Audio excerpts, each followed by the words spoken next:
WWE announced this week that Elimination Chamber is going to be from the west coast of Australia. Now, we've talked for many years, or just in general, about how I've always been a fan of WWE. They go to these places. Since Dad was born, WWE's gone to Australia every year. They've gone to England. They've gone to all these places. They've been doing that forever. I just didn't really necessarily understand why they could never give them a regular event. Why, if WWE, like, they go to India, right? They just went to India a few weeks ago. They gave them some sort of bona fide house show, right? They made a big deal about it in India. Why couldn't it have been just Monday Night Raw? I don't know, right?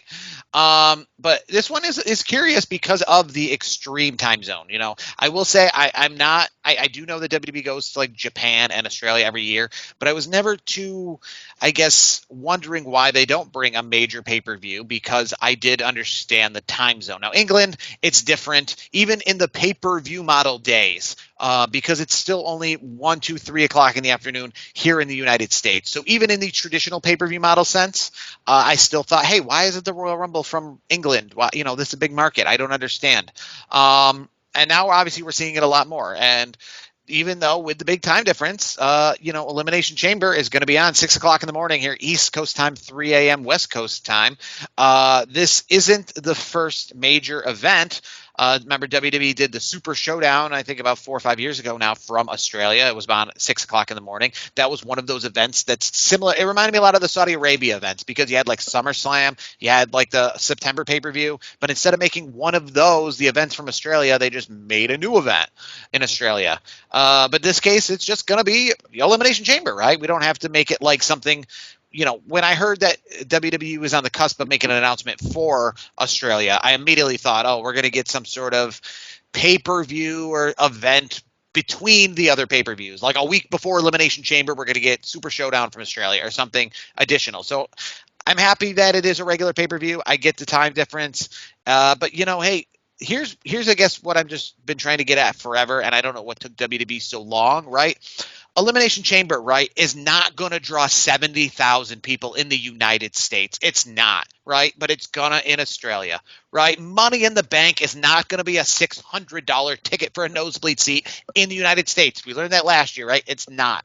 But if WWE finds a way, right, because you go back to the 80s and 90s when Hulk Hogan's working Philadelphia at Madison Square Garden on the same day, one show in the afternoon, one show at night, you kind of oversaturate these places and it brings the values down. You want to make it $200 to go to Monday Night Raw in Syracuse, New York?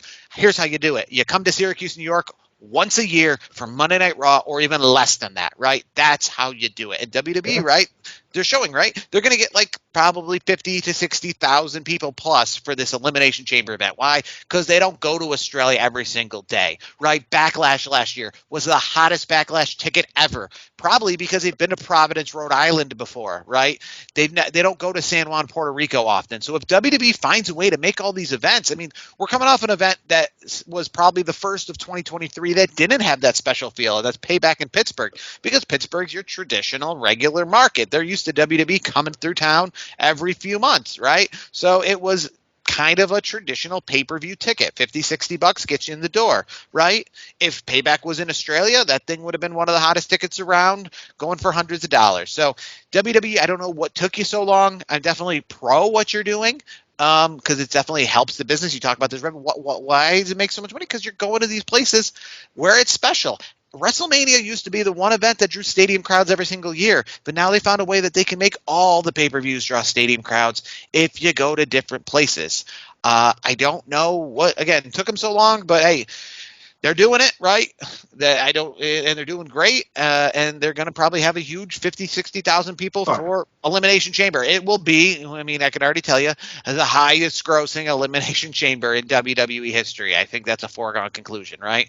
So absolutely is. Absolutely January, is, because like you said, like if you don't go to places all the time, it's look what AEW just did, in England. You know what I mean? Like that was a huge thing because and wrestling's a hot market, a hot spot in England anyways, the UK in general. But when you don't go over there all the time, like those fans are craving it, like they want it. So like you meant, like we talked about before, even a few weeks back when they had their big pay-per-view, in England, maybe it wasn't the greatest or best card they've ever put together, but they're still going to put a bunch of fans in the seats, a bunch of butts in the seats. So that, to me, that's your model. If you're trying to put certain pay-per-views over that aren't like the big four, it's kind of cool to see it in a different country where they don't get this kind of attention. So for me, like going to Australia for this kind of a show, I feel like you said, it's going to be the biggest box office attraction, and it's going to be the most money made for that brand of pay-per-view or premium live event that WWE has seen, because of how the fans, they don't get it all the time. Like, they don't get the attention. And at that time, they're going to spend the dollars and cents to make it. And this is where the streaming market, we talked about this earlier with, NBC, whether they're going to do Saturday main events or they're going to do big pay-per-views, their specials. This is where the streaming market comes in, because guess what? If I don't wake up at 6 o'clock in the morning, if my alarm doesn't go off, I miss Elimination Chamber. You've already got my money, right? So when I went to go watch Money in the Bank and I was over in England, I was still paying for it over on this side, right? So you still got your money. So that's how they can pull this stuff off. Back in the day, it might have been a little more difficult because they needed you to physically wake up and push that order button for $39.99 to watch this event. Now they've already got your money, right? You're not going to cancel it, right? Because here's the thing, you are going to watch it later. So they get your money and you're still going to watch it, right? You're going to watch it on your schedule. Exactly. That's how this stuff works nowadays. Like I was saying with England, I was surprised they didn't do that more in the early 2000s. Why they didn't have regular pay-per-views, why they made them do like Insurrection and Rebellion and all these. Why couldn't they just do Backlash or, Judgment Day from England, right? I don't know why they couldn't have done that then. But in Australia, I do know why they couldn't have done that then, because of the time zone, because you have to sell that pay-per-view. But nowadays, listen, it doesn't even matter. The pay-per-view's already sold. I already bought Elimination Chamber, essentially, right? I've already bought it, and I'm going to watch it on my schedule. That's how it is anyways. People are watching stuff on their schedules. People are already paying the $9.99 a month for Peacock. Yeah. So WWE can run shows from anywhere they want now. It really doesn't make much of a difference, right? So good on WWE for realizing that and then doing that thing, not just going to different markets, but like I said, doing these stadiums. It puts your eyeballs on it. We talk all the time about the sets, how WWE doesn't do the sets, and how back in the day we'd want to tune into a pay-per-view just to see the set and the uniqueness of the set. That's kind of the stadium, right? We tuned into Backlash with WrestleMania kind of anticipation because we knew it was going to be a different looking set. It was a sold out crowd. Money in the Bank the same way, right? It had that intrigue. I'm curious, Elimination Chamber in a stadium. Whether I watch it live or not, I'm definitely going to watch it because it's not going to look like Monday Night Raw. They're going to have legit fireworks shooting out the top of the stadium as if it's the main event of WrestleMania, right? That's cool. You don't have that for Elimination Chamber normally. You don't have that for Backlash normally. You don't have that for a lot of events. So good on WWE to do that.